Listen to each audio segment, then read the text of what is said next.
This is CBN NewsWatch. Thank you so much for joining us for CBN NewsWatch on this Thursday, August 21st. I'm Erin Graham. We're going to begin this half hour in the Middle East. Israel's Prime Minister Benjamin Netanyahu is accelerating his operation against Hamas in Gaza City. He's ordered the I.D.F. to shorten the timelines to conquer the last terrorist stronghold in Gaza. Despite the war, hundreds of Jews from the United States are moving to Israel to start new lives. Paul Petit has more right now on our top story, reporting from Tel Aviv.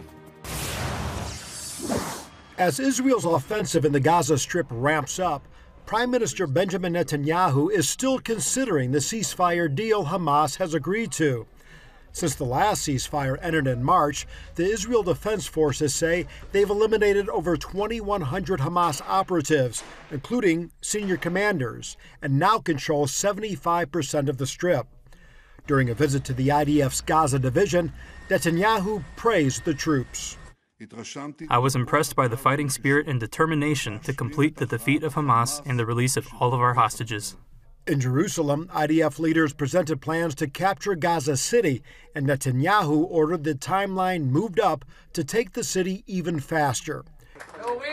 In Judea and Samaria, also known as the West Bank, Israel's finance minister announced a project to build 3,400 housing units in a disputed area. Smotrich called a two-state solution with the Palestinians a two-state delusion. The time has come to fully apply Israeli sovereignty over Judea and Samaria, the West Bank, to forever remove from the table the idea of dividing the land, and to make sure that by September, Europe's hypocrite leaders will simply have nothing to recognize. Wednesday also marked the first Aliyah flight since October 7th, bringing 225 Jewish Americans and Canadians to make Israel their home. We're fulfilling the dream of dreams. We're trying to come and rebuild the land and be a part of the Jewish people who have been going through a lot the last couple of years. Aliyah in Hebrew means to go up or to ascend. So at Bible times, they went up to Jerusalem to celebrate the feasts. And for these people arriving today, it's just as important.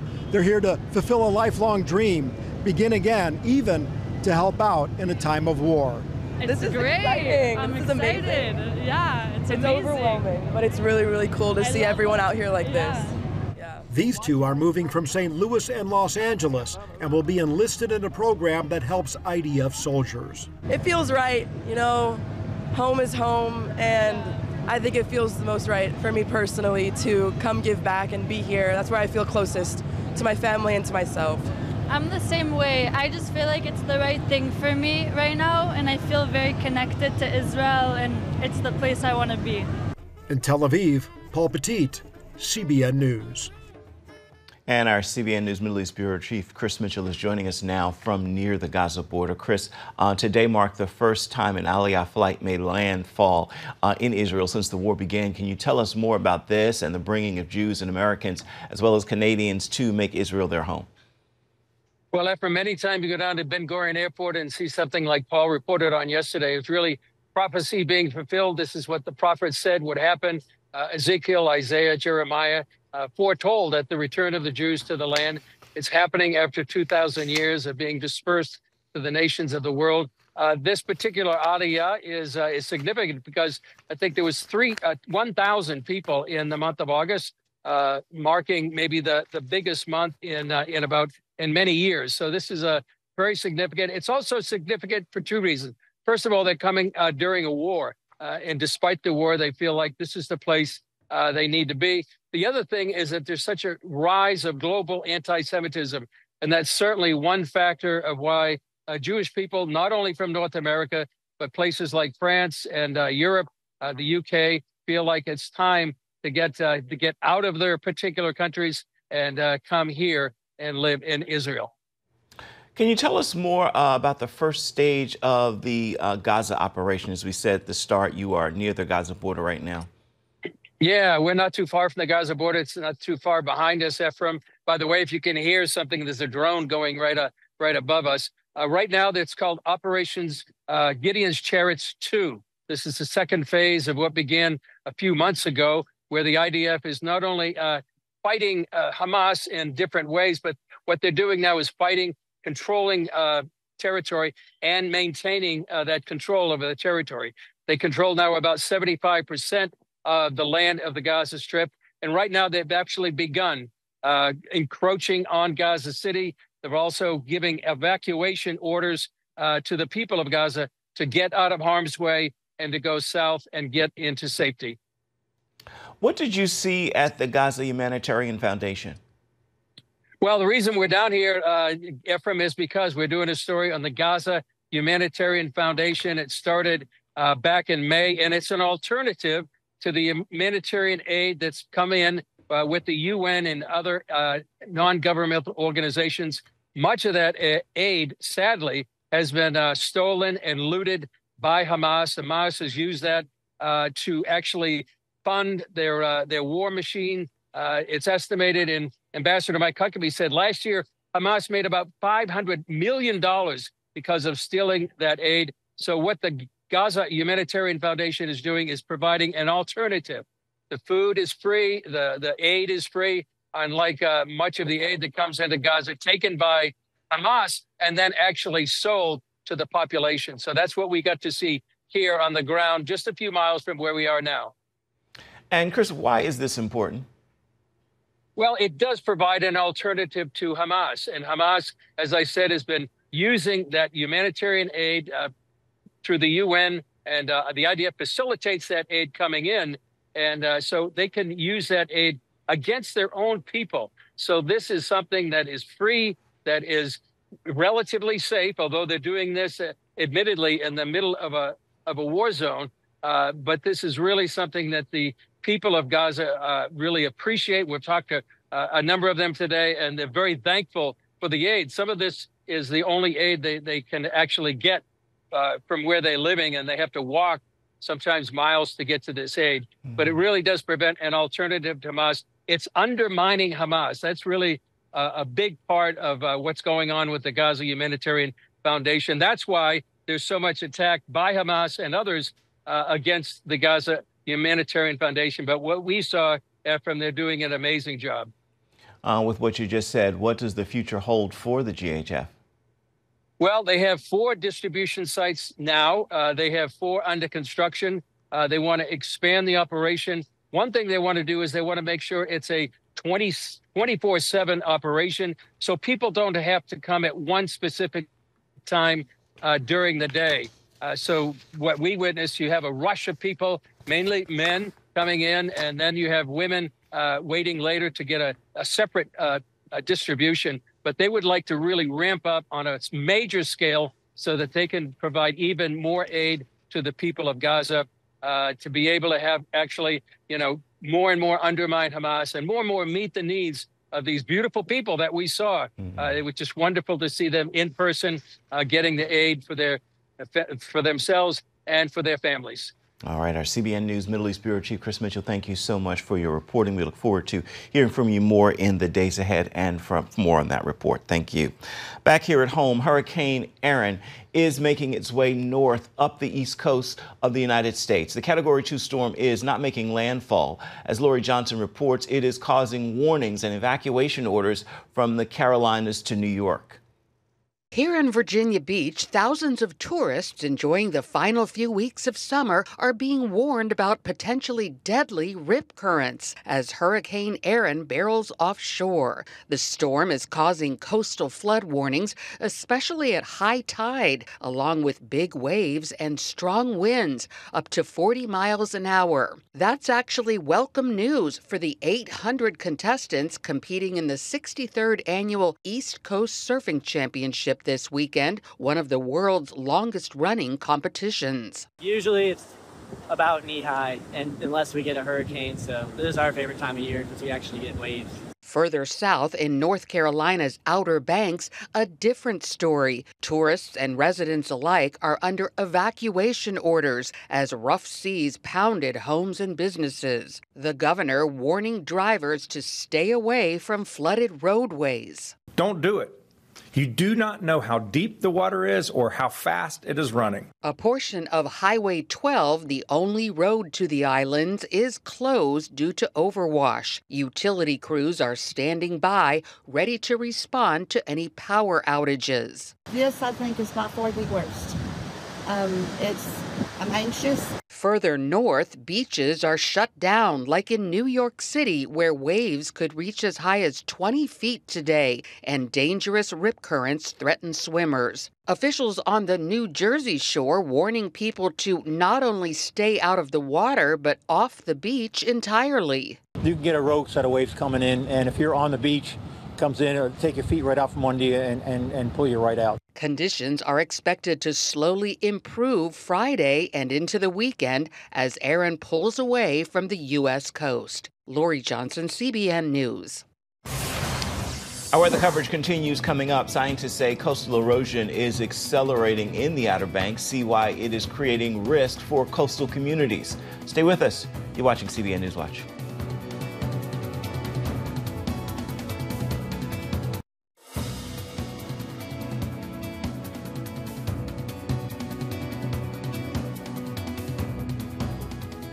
Welcome back to CBN NewsWatch. High waves and rain cause coastal erosion, which is common in North Carolina's Outer Banks. However, scientists say it is accelerating, with some areas losing more than 10 feet of shoreline each year. As CBN's Brody Carter reports now, that's creating a risk for coastal communities. Homes like these here along the Outer Banks in North Carolina are just one strong storm from being swept into the ocean. Now, as peak storm season approaches, researchers tell me sands are shifting and erosion could create big problems along the entire Atlantic coast. With the erosion that's taking place, with higher waters, with storm waters and more rain, you're seeing the collision of how climate is changing and the impacts in a coastal community. The Outer Banks is an iconic string of barrier islands known for their beauty and seclusion. As seasons change, the Atlantic can churn with greater energy, with winds often reaching hurricane strength. East Carolina University's Reed Corbett, executive director of the Coastal Studies Institute, says that change is cutting into parts of the coastline at alarming rates. You know, the average erosion rate for the ocean front isn't that high. It's 2, 3, 5 feet per year. But there's these hot spots that are 10, 15 feet per year. The U.S. is home to the world's most barrier islands, with more than 400 scattered among 30 coastal states. Along the mid-Atlantic coastline, federal records show more than 2/3 of the area eroding. First of all, there hasn't been any beach at all to lay on. Sarah Beth Rice and her family regularly vacations here, but with the significant retreating of the sand, she sees changes that are hard to ignore. This is our 4th year vacationing on this island, and It's never been this great. not sure that we're gonna come back again next year. Unfortunately, we might look a little bit further up just to see. In just 2024, the ocean washed away at least 7 houses along the Outer Banks, leaving behind debris and pollution. The latest North Carolina Science Panel report projects sea level to rise at least a foot here by 2050, with high tide flooding expected to happen multiple times a year. For the majority of coastal homes with septic tanks, that rise also means groundwater will push waste back up, creating a mess for which few are prepared. But it's a reality. We are not going to be able to maintain the shoreline in every location. So that's one thing. Another thing is, as sea level rises, groundwater tables are going to rise. And this is sort of a hidden problem, right? Out of sight, out of mind. And that really is dealing with wastewater. It's not just the water table. At some point, you won't be able to flush your toilet. That is a real issue. Millions are spent each year up and down the coast for replenishing sand and building dunes to buy time. It's expensive and unfortunately only temporary. Amid all of this, federal funding has been cut for key field research points like the Coastal Institute. For communities built on shifting sand, the question for residents is not whether the shoreline will change. It's how can they learn to live with it. I'm going to get asked about predictions for the future. Are the Outer Banks going to disappear? Sure. One day. Is it going to be in my lifetime, my kids' lifetime? No. Is it going to change? Certainly. Reporting in the Outer Banks, North Carolina, Brody Carter, CBN News. Still ahead, see how the United States is helping the Uyghurs who suffer from the Chinese government's policy of genocide against them. Stay with us. You're watching CBN NewsWatch. Ethnic cleansing in China with no end in sight. The United States Department's annual report on human rights investigates the Chinese government for its ongoing policy of genocide against Uyghurs and members of other ethnic and religious minority groups in the Xinjiang province, also known as Turkestan. On this week's episode of The Global Lane, the foreign minister of the East Turkistan government in exile says, although little has changed in this year's report, the United States is responding to help the Uyghurs. Unfortunately, the report doesn't differ much in the fact that the genocide is still ongoing and has been ongoing for the past 11 years, starting in 2014. However, the latest report does confirm that the genocide is ongoing. It includes the fact that China is continuing to mass intern Uyghurs and other Turkic peoples. Many of them are now being given official, prison sentences. Millions of Uyghurs continue to be used as slave labor through Chinese corporations and factories across both East Turkestan and across China. And then it also highlights that the Chinese government is expanding its organ harvesting industry, especially targeting political prisoners and Uyghurs and other Turkic peoples. And it also highlights that China is also engaging in transnational repression of Uyghurs and other Turkic peoples across the globe, including here in the United States. And it was during Trump's first term that then Secretary of State Mike Pompeo officially labeled the human rights violations against the Uyghur people as genocide. So how important was that step and the administration's determination to continue the designation? And what does that mean to the Uyghur people? Well, it was a very important step because it was the first time that the international community, especially led by the United States, acknowledged the suffering of our people and the scale of the atrocities that our people faced.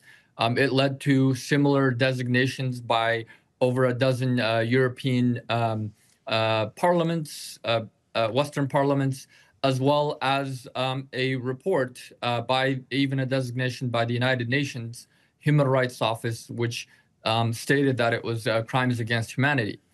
The importance of this designation is very important in, one, calling out China's atrocities, but also trying to seek accountability and justice for our people. And even after this designation, the latest development is that the U.S. Department of Homeland Security further expanded the enforcement of the Uyghur Forced Labor Prevention Act, which is a very positive step in the right direction. The DHS added steel, copper, lithium, and other goods presumed to be made with Uyghur forced or slave labor from coming into the United States. So this is going to be subjecting these goods that are coming from China to intense scrutiny at U.S. ports and customs and border protection. Well, I was going to say, what good is a designation unless it's backed up by action? And it looks like there's some movement in that direction. And genocide would mean the Chinese are specifically attempting to exterminate the Uyghur race. So what are they doing on that front? Forced abortion, intermarriage, what? Yes, so the Chinese government is, according to experts on organ harvesting, they estimate that 25,000 to 50,000 Uyghur youth are being killed every year for their organs. So this is the killing part. The Chinese government also has forcibly sterilized hundreds of thousands of Uyghur women. Their own official data shows that they, quote, prevented the births of 3.7 million Uyghur and other Turkic babies over the past several decades. The Chinese government also has forcibly separated over 1 million Uyghur and other Turkic children from their families, putting them up into what they call so-called orphanages or boarding schools. But if you look at the satellite imagery data and the few images that journalists who were able to get somewhere near it were able to take, it's essentially internment camps for children. And you see Chinese social media posts in which they are brainwashing these children, dressing up these Uyghur children in, miniature People's Liberation Army uniforms, and, indoctrinating them with Chinese nationalism and loyalty. and separating them from all of their, traditional, ethnic, cultural, and religious heritage. Salih Hudayar, Foreign Minister of the East Turkistan government in exile, thank you for joining us. We appreciate it. Thank you for having me.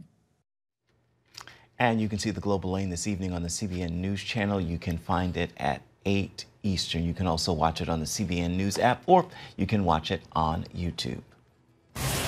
Coming up, a father and daughter duo is bringing smiles to hundreds, and it all started with just one letter. We've got the story for you. It's coming up next.